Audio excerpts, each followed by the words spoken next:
Bonjour, je vais vous faire voir comment remplacer un condensateur dans un moteur Simu. Donc en général, quand vous venez de retirer le moteur du tube, il apparaît tel quel, c'est-à-dire une roue ici que vous ne pouvez pas tourner, c'est elle qui en tournant entraîne votre tube de volet roulant, et une couronne ici qui elle a l'air de tourner dans le vide. Ce qui n'est pas le cas, c'est la couronne qui entraîne la cage fin de course qui se situe au tout début du moteur. Que ça soit une cage de fin de course manuelle ou une cage de fin de course électronique, c'est cette couronne qui compte les tours de manière à ce que le moteur s'arrête en position. Vous allez donc écarter, ça se passe en général très facilement, la couronne, vous n'avez pas besoin de déposer la roue. Et vous avez ici la couronne moteur, la couronne de base, puisque celle-là sert à s'adapter au tube d'enroulement, qui est verrouillée par un petit clip à ce niveau-là. Donc vous allez prendre un tournevis plat avec une lame relativement étroite, de manière à rentrer dans la petite fente qui se situe sur ce clip métallique et à appuyer de manière à sortir ce clip et à tirer sur le côté de manière à extraire le clip. Donc, on a sorti le petit clip métallique. La couronne, à ce moment-là, peut s'écarter. On l'écarte. Surtout, on ne la sort pas, on n'essaie pas de l'extraire du tube. On la fait juste coulisser de manière à ce qu'elle nous dégage une vis qui est sur le moteur. La couronne cachait donc la vis. Si nous avions eu une couronne percée d'un trou et qu'en faisant tourner cette couronne, cette vis nous était apparue, il était évidemment pas du tout intéressant, il ne fallait absolument pas défaire ce clip pour enlever la couronne. Puisque ce qui nous intéresse dans le déplacement de la couronne, c'est d'avoir l'accès à cette vis-ci. Donc cette vis, c'est une vis Torx. Par contre, on peut, avec un tournevis plat, du moment qu'il est de la bonne dimension, se prendre entre deux étoiles du Torx et enlever cette vis. Alors là, on a un problème parce que c'est un temper Torx, donc on ne peut pas enlever la vis correctement. Il faut un tournevis temper. Je pense pas que je vais y arriver. Ouais, je n'y arrive pas. Donc là, obligation d'avoir un tournevis temper Torx. Alors ce cas est particulièrement intéressant puisque là, Simu, pour éviter le démontage, enfin pour rendre plus difficile le démontage, a muni ses moteurs de vis temper Torx. Qu'est-ce que c'est qu'une vis temper Torx? C'est une vis Torx, en l'occurrence une T20, mais au milieu, il y a un petit cylindre qui empêche de rentrer une clé Torx T20. Donc il faut avoir des clés Torx percées par un trou au milieu, de manière à pouvoir rentrer à l'intérieur. Donc une fois que vous avez la bonne clé, donc là on est obligé d'utiliser du Torx et en plus du temper Torx.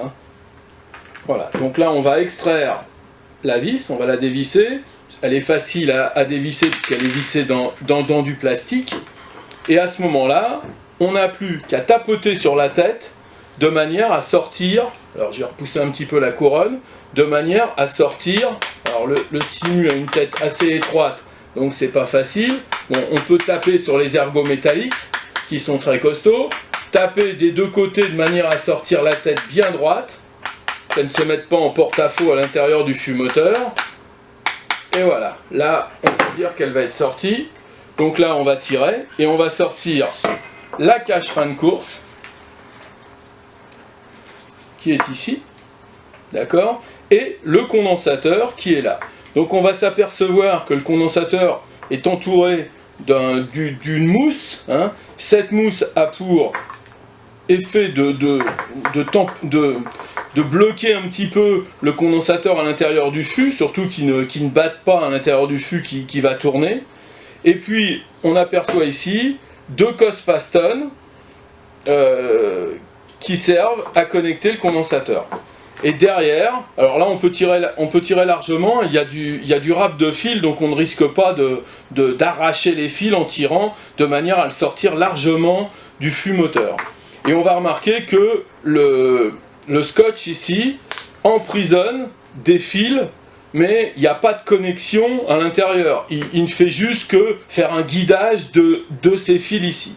Donc si vous pouvez récupérer les scotch, les mousses, c'est l'idéal pour refixer tout autour du nouveau condensateur. Donc quand vous allez enlever les mousses, vous allez vous apercevoir que sur le pourtour du condensateur, donc là je ne vais pas le faire, mais il y a des inscriptions. Donc vous allez trouver une inscription en microfarad qui va vous donner la valeur, la capacité du condensateur. Bon, c'est très important parce que les valeurs que nous donnons sur le site sont des valeurs à un instant T. Si votre moteur est très vieux, peut-être que pour le même couple, Simu utilisait à l'époque des condensateurs plus puissants. Donc l'idéal est de retrouver exactement la même valeur de condensateur. Si on n'a pas exactement la même valeur, on peut mettre une valeur légèrement supérieure.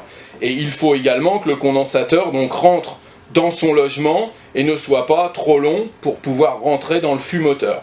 Bon, les condensateurs que nous vendons sur le site permettent de faire cette adaptation. Ils ont exactement les mêmes cosses. Donc vous réintroduisez les cosses Faston à l'intérieur, les cosses femelles à l'intérieur des cosses mâles. Il n'y a pas de polarité, donc vous pouvez inverser le fil blanc et le fil rouge, ça fonctionnera de la même manière. Vous réintroduisez les connexions qui ne sont pas isolées dans la partie plastique, de manière à ce qu'elles ne touchent pas le fût moteur, et vous réintroduisez l'ensemble à l'intérieur du fût moteur.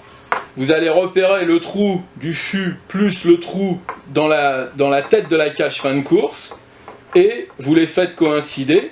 Vous avez d'ailleurs un détrompeur ici qui vous remet dans la bonne position, et nous allons réintroduire l'ensemble de la tête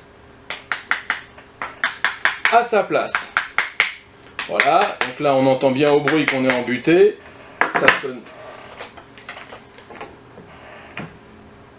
On va donc réintroduire la vis préalablement enlevée en temper torx T20 dans son trou.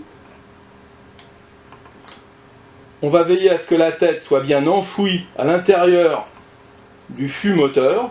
Il ne faut pas que cette tête, donc on va bien la serrer maintenant avec plus de couple comme ça, de manière à ce que la tête ne dépasse pas, puisque sinon elle abîmerait la couronne. Et on va refixer le petit clip dans la rainure mâle de la couronne moteur. Voilà. On va pouvoir réintroduire, on va chercher sur la couronne femelle, sur la couronne d'adaptation au tube, la rainure femelle. On va les mettre l'une en face de l'autre. Et voilà le moteur prêt à être réintroduit dans votre tube d'enroulement.